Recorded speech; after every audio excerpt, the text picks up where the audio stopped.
One of the things you want to do when you have customers relying on you is update them when there are issues or problems or incidents running on your systems so they know, hey, I'm seeing this weird thing. Have they reported it? Is it actually being fixed? And that helps your customer service team not have to reply to everyone's reports because they can see right there that you are investigating the issue that they're seeing. So we have two kinds of status pages. One is internal only, and one is external. So let's look at external status pages. I have a couple configured already, so we're going to just click through them so you can see how they're put together. I'm just going to edit. This is the same dialogue if you were to create one. So you'll give it a name. This is your internal name for it, and you'll have the opportunity to set a URL so that you can redirect something off your own domain to this domain, but it will host at .trust.pagerduty.com. And if you have a custom URL here, there's additional things there. No problem. You select which business services you'd like to have included. I have in this one microservices demo. That means that when there's an incident on any of the technical services behind microservices demo, it will report to this particular page. Now you can add all of your services into a single page if that's how you want to report to your users. If you have different kinds of services that report for different kinds of users, it may make some sense to divide them up into different status pages. That's totally up to you. A lot of folks just kind of find it to be more simple to have them all report to the same page, especially if they're all in sort of like one platform or one user experience. I have this one that's separated because these are all sort of unrelated, and that's the other way to do that. You choose who can manage the status page, what kinds of teams. This will include maybe the teams that own the services behind it, the technical services. It may include your customer service teams, your customer support folks who will be able to update and make changes to it if they need to. It may also include if you have a team of, say, incident commanders or incident response folks who are in charge of sort of setting your best practices for incident reporting. You may add those folks in here as well if they want to be able to make changes to it. You can choose who gets to create a post. Some folks will choose all of the roles, or you can leave off like things like observer. Those are folks who may not be actively working the incident.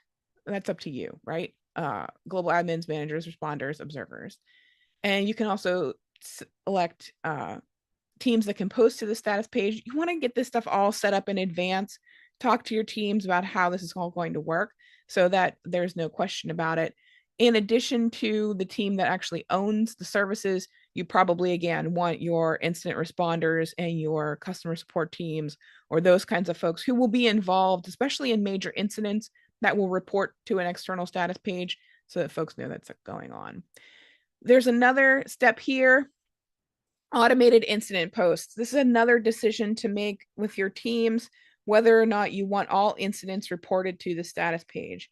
Now, if you automatically send all incidents to the status page, that means all incidents are going to show up on the status page, even if they're minor things or you're not really sure they're a problem or whatever that your debugging kind of is.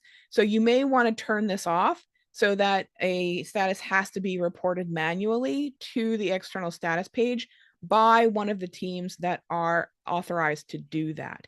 That's an additional step. You can also add it to your workflows, but it is, you have to discuss that in advance so that folks know what to expect and what kind of work they need to be doing when they are managing an incident. That's totally up to you.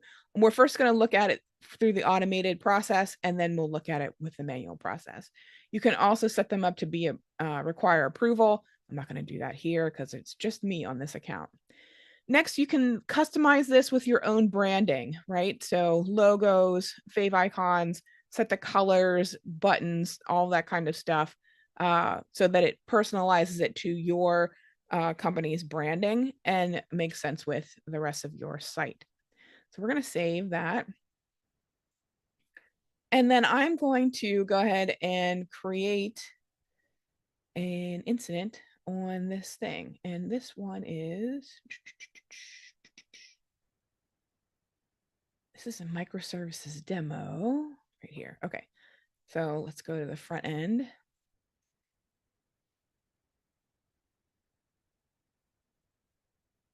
And I'm going to create an incident.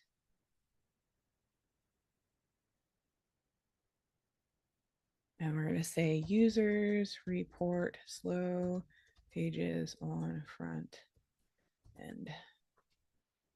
And it's a base incident.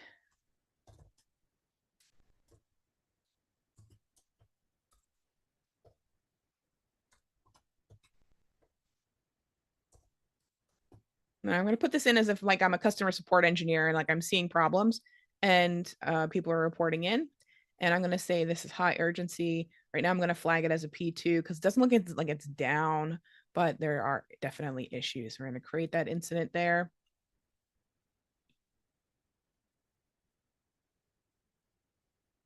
And my phone is going to go off. And I'm going to get Slack notifications and all of those good things are happening. There it goes. PagerDuty alert. So I'm going to acknowledge that so we don't have to hear that again. Okay, so I have an active incident on my front end service. Let's take a look at that on the service graph right here.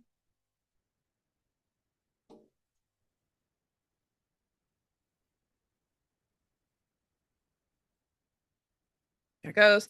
So I have a P2 impacting this business service attributed to the front end. If we go to my status pages now,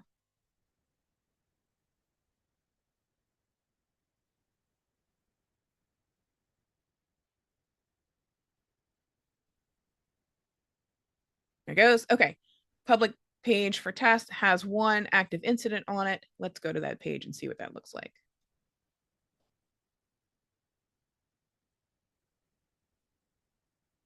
There we go. It's reported we are currently investigating.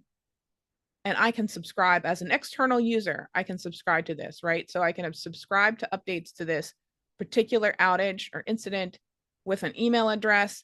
And as things change or updates are made to the service, it will send me as an external user updates about what's going on. So let's go to the incident and let's send an update.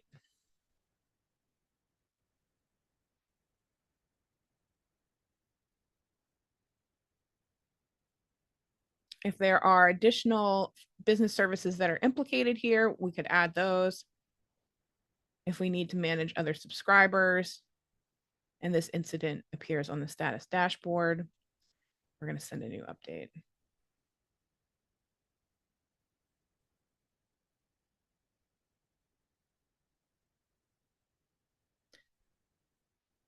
All right. We're going to say investigating bad node in cluster. Send update. I got that to my PagerDuty account.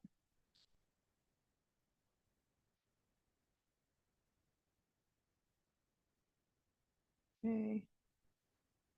That shows up there.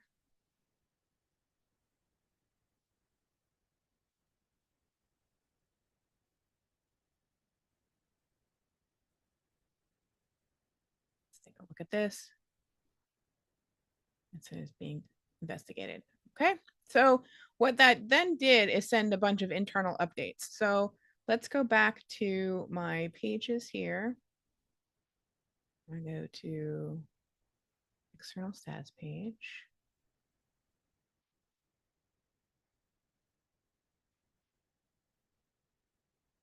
I've got an incident. There's my incident running.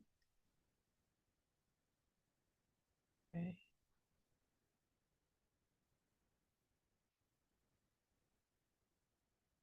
And I want to send an update. So this is the kind of work that you would set for a customer liaison, customer support person. They will be able to put up sanitized, appropriate status updates, let folks know. If you are running our sort of major incident management process, you'll have the process where your customer liaison, whoever that is, will post in your chat channel, here's the sample post, we are investigating, we'll report back in 15 minutes, yada, yada, yada. If you have more details on customers only in the East Coast region are seeing this, no other regions are implicated, those kinds of details as well. And that will be approved by the rest of the team and your incident commander before it's then posted to this external status page. So we'll say, we are investigating slow response in the Eastern region. Other regions are not impacted. We will update within the next 15 minutes. The business services that is impacted is selected here. We can set a different impact. I'm going to say minor since it is now, we've determined it's only on part of our services, and we'll set a reminder, we'll update in 15 minutes. This will send notifications to subscribers. What did I not fill out? Oh, since status. Investigating. All right. There we go. Okay. So now we've got 6 minutes on the duration. We've made some internal updates. We've made some external updates. We continue to investigate. We have a team that is working of SMEs that are working towards what's going on. Eventually, we are going to hopefully resolve the incident. So let's go back to our incident page here. And we're going to resolve. Replaced bad node in cluster. Resolve the incident.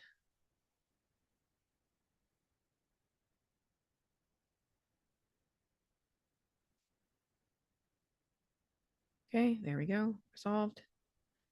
Okay, that will also update on the service graph, and we can come in here and update for our,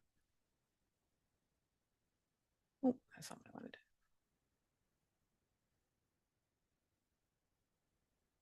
Ah, there we go, it resolved it. So the updates in between are manual in this case, but the major sort of life cycle of the incident, creation, acknowledgement, sets it to detected, and then working on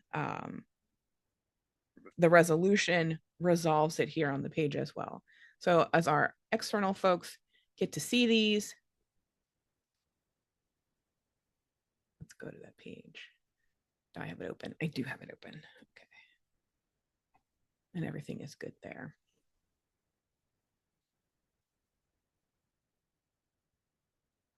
We can go to history and we can see the old ones, right?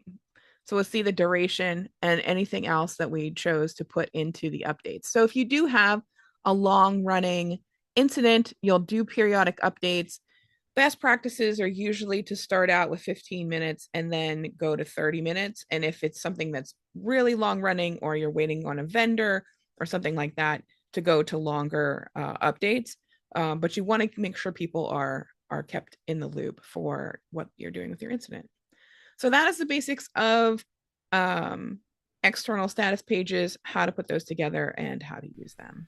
Thanks for joining us for this tutorial. If you have any questions or comments, or you'd like to send us some feedback, you can join us on the PagerDuty forums at community.pagerduty.com.